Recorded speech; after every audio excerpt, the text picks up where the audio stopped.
Today I'm talking about 3 iconic 1930s films that I have been meaning to watch. And the names of those 3 films are The Women, The Adventures of Robin Hood, and Mr. Smith Goes to Washington.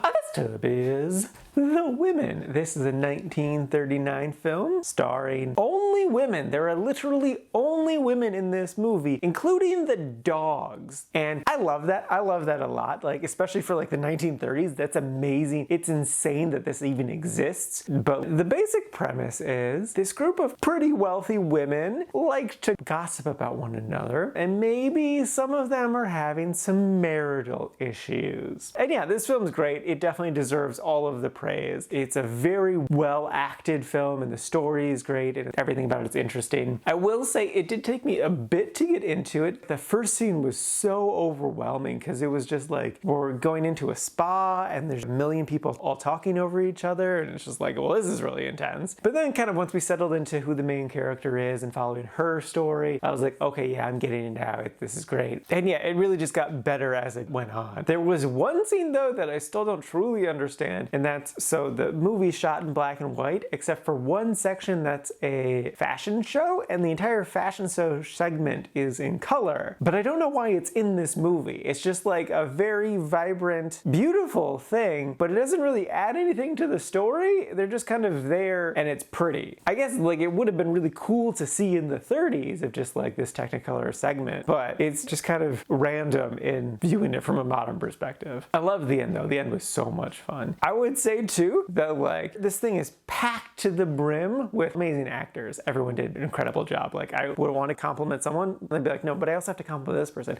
and this person and this person and this person. It's just they're all great. Joan Fontaine's in this and she's 20 and she's just like the tiniest little thing and I just love her so much.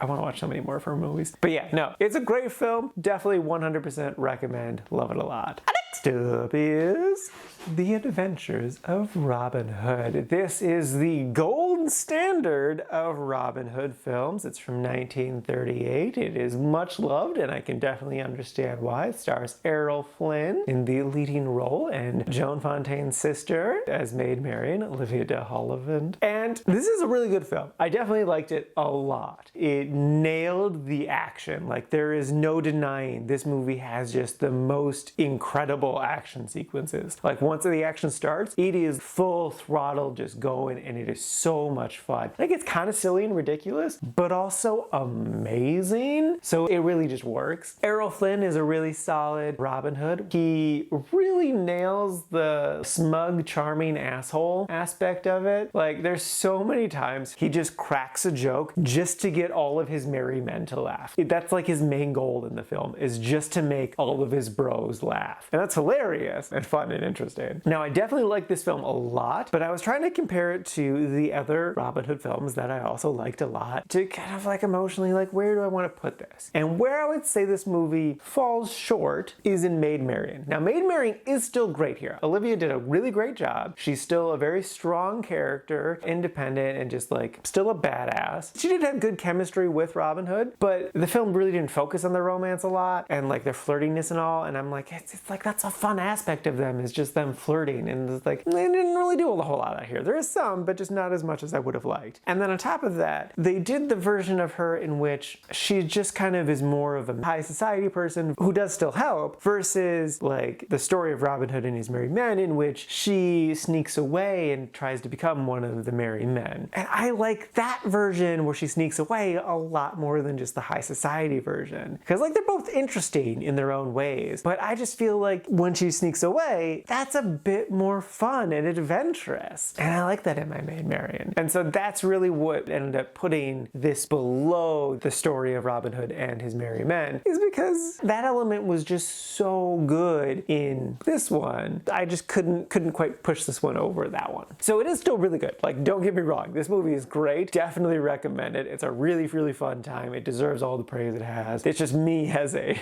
big fan of Robin Hood. I'm being nitpicky here is really what's going on. So yes, definitely without a doubt recommend. It's a super fun movie that you'll definitely enjoy if you give it a watch.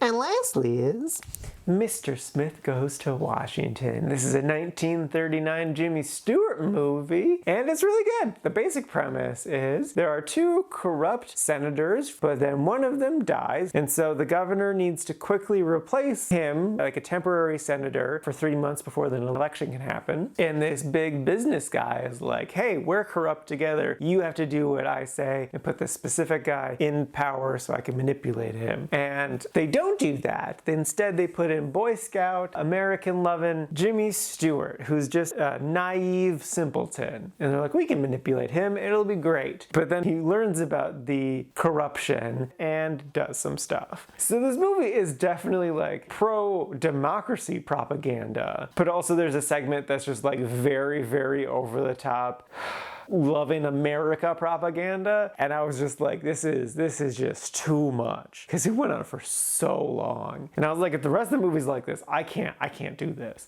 Thankfully, it was just basically that one section, and then it moved on. But what I find so interesting about this movie, basically the two leads. There's Jimmy Stewart and Claude Rains. Because Jimmy Stewart, loving America, he knows the truth of the situation, even though there's like a mountain of lies all piling up on top of him. He is going to fight tooth and nail for what he believes in because it is the truth, and he has to, even at the detriment of the entire country, which is a thing that happens. He has to stick to his guns because that's the American way of doing things. And then you got Claude Rains, who is the seasoned senator who, like, yeah, technically he's corrupt because he does what this big business guy does, but in his mind he just makes one compromise so that he can do all of the other good things that he needs and wants to do for this country. And it's like he's not really a bad guy, because it's just like, well, he needs the money from that guy so he can get this job so that he can then do all the good stuff that he wants to do. And he just has to, you know, be a piece of shit about one specific thing, and that's fine. He can do that because